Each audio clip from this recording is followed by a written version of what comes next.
Every time when I was going to the court, I was just under impression that कि भाई आज छूट जाऊँगा या अगले तारीख को छूट जाऊँगा. And it was even Justice Variava once mentioned that this is the last time. Then that was ending on 30th it was 30th June. पर हर वक्त यही आता गया, पता नहीं कहाँ से क्या हो रहा है. Something coming up again. And at one point of time there were 2 or 3 agencies waiting to pounce on me as if I was something, a commodity, very scarce commodity. So that made me lately to feel that as if I am going to take quite a long time before coming out. कल्पना कीजिए आप एक मध्यम वर्गीय परिवार में जन्मे हैं और जब आप 30 साल के हों तब तक आपके पास इतने पैसे हों कि आप गिन भी नहीं सकते. लोग आपको स्टॉक मार्केट का बिग बुल बुलाने लगे. जो भी स्टॉक आप चुने रॉकेट की भांति आसमान छूने लगे. क्या यह आपके शरीर में एक सनसनाहट पैदा कर रही है? यदि हाँ तो इतना जान लीजिए यह एक हल्की सी झलक है उस इंसान की जिसे लोग हर्षल मेहता के नाम से जानते हैं, the big bull of stock market, और कुछ उसे 1992 के स्टॉक मार्केट स्कैम का मास्टरमाइंड भी कहते हैं.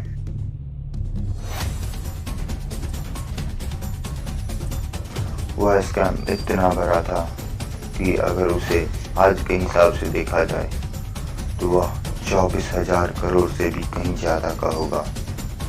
हर्षल शांतिलाल मेहता उर्फ हर्षल मेहता का जन्म 29 जुलाई 1954 में गुजरात के राजकोट में हुआ था.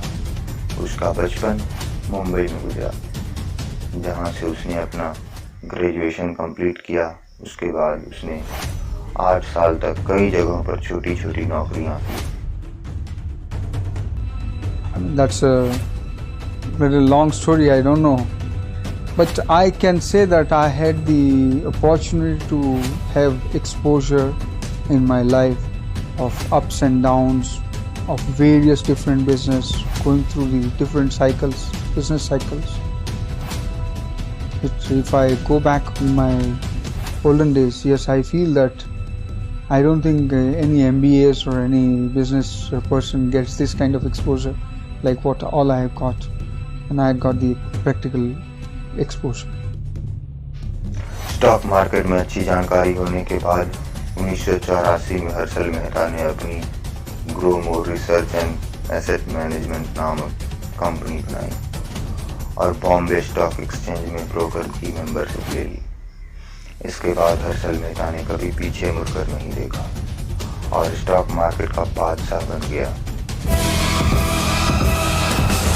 Harshad Shantilal Mehta, big bull, man of integrity. Risk है तो इश्क है. बीएससी का बच्चन है Bachchan. Is he an idiot? Harshad is a hero. देख मैं हिस्ट्री बनाना चाहता हूँ और हिस्ट्री ऐसे ही नहीं बनती.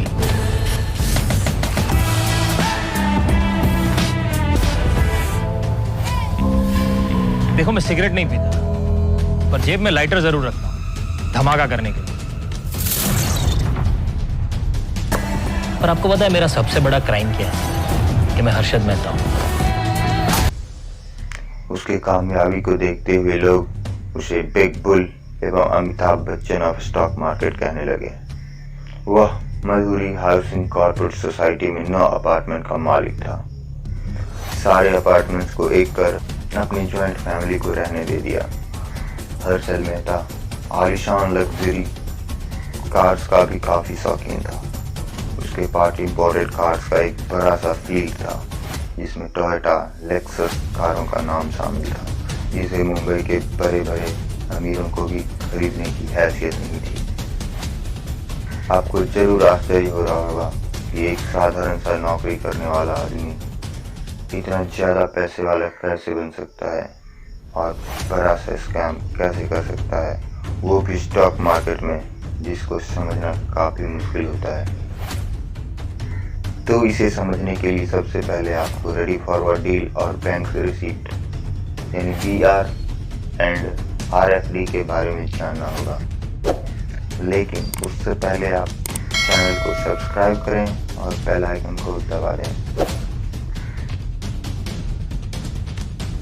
रेडी फॉरवर्ड डील और RFD एक ऐसा डील था जिसमें 2 बैंक शामिल होते थे, जहां एक बैंक अपने सिक्योरिटी को दूसरे बैंकों में पैसों के लिए बेचने के लिए ब्रोकर को अप्रोच करता था, जिसमें एक बैंक अपने सिक्योरिटी डिपॉजिट को बेचते समय एक बैंक रिसिप्ट जारी करता था सेल को कंफर्म करने के लिए। उसके बदले दूसरा बैंक पहले चेक जारी करता था जिसमें ब्रोकर नहीं बल्कि पहले बैंक का नाम होता था।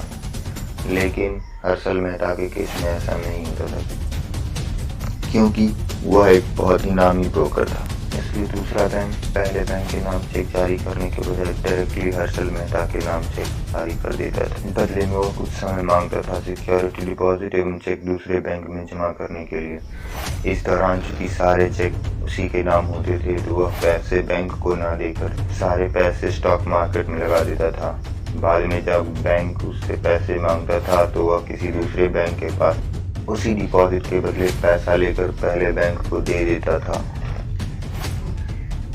उसने यही काम करना जारी रखा। वह बार बार सेम सिक्योरिटी के बदले फेक बैंक रिसिप्ट दिखाकर अनेक बैंकों से लोन ले लेता था। उसने इंडियन बैंकिंग सिस्टम की खामियों की नब्ज पकड़ ली थी और उसे अपने हथियार की तरह इस्तेमाल कर रहा था। ऐसा करने के लिए उसने 2 छोटे छोटे बैंक को चुना, जिसमें से एक था bank of करड़, the करड़ urban cooperative bank limited, और दूसरा metropolitan cooperative bank.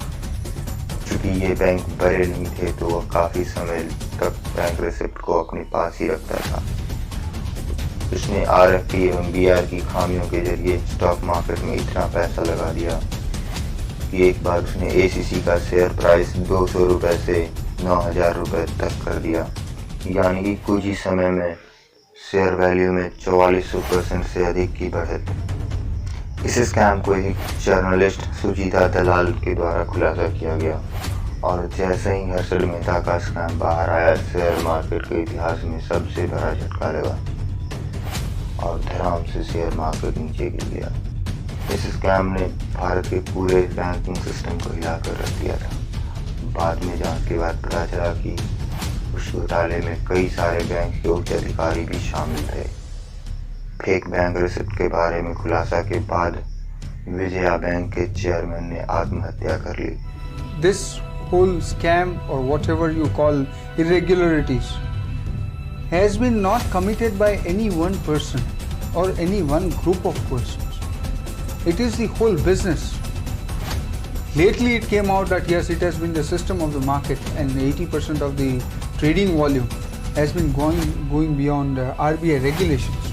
And to the surprise, even now the confession is there from the RBI that they were aware of it since last more than a year. और इसी वजह से वित्त मंत्री P Chidambaram को भी इस्तीफा देना पड़ा। और जेल से निकलने के बाद हर्षल ने पूर्व प्रधानमंत्री PV नरसिम्हा राव को भी 1 करोड़ रुपए घूस देने की बात कही थी। हालांकि कांग्रेस पार्टी ने इसे सिरे से खारिज कर दिया और CBI भी इसके बारे में कोई सबूत नहीं जुटा पाई। कई सारे लोग उस समय शेयर मार्केट में अपना पैसा गंवा बैठे और सारे लोग हर्षल मेहता को भला बुरा कहने लगे। Only one my request is, I don't want bouquets. Don't give me brick pens. It's too much of a swing from top to the bottom, again bringing it back, and I won't say that I am hero. Let me be what I am and I am proud of what I am. उसे 72 आपराधिक मामलों में सजा सुनाई गई। उसे 3 महीने की जेल हुई और उसके बाद वह बेल पर छूट गया। उसे शेयर मार्केट में किसी भी तरह की खरीदारी से बैन कर दिया गया और इनकम टैक्स डिपार्टमेंट ने उस पर 11,000 करोड़ रुपए का जुर्माना लगा दिया। Virtually today, I am left without any asset or any money. Even for my brother's operation, which I requested to get 30,000 sanction for the operation expenses, I was denied of that. That's on one side. The number of cases filed against me. In every case, it is just one FIR, but in my cases, there are 7 FIRs being filed by different entities. In case of my membership not only my membership has been taken up, but my family, my brother's membership at Stock Exchange, or my wife's membership also has been taken up. It has been suspended. They are suspended as a member.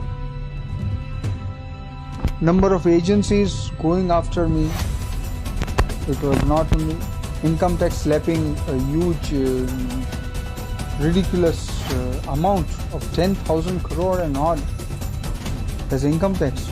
Good, that will help me to be getting one of a noted person in Guinness Book of Records.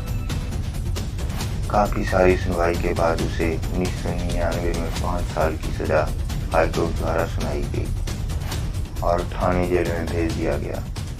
31 दिसंबर 2001 की रात उसने chest pain की शिकायत की, जिसके तुरंत बाद उसे हॉस्पिटल ले जाया गया, जहां उसकी मौत हो गई 47 साल की उम्र में।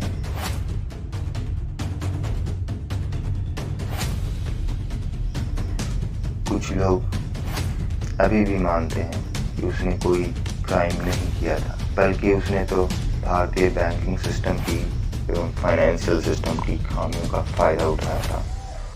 इस घटना पर आधारित अभिषेक बच्चन द्वारा अभिनीत एक फिल्म द बिग बुल आ रही है।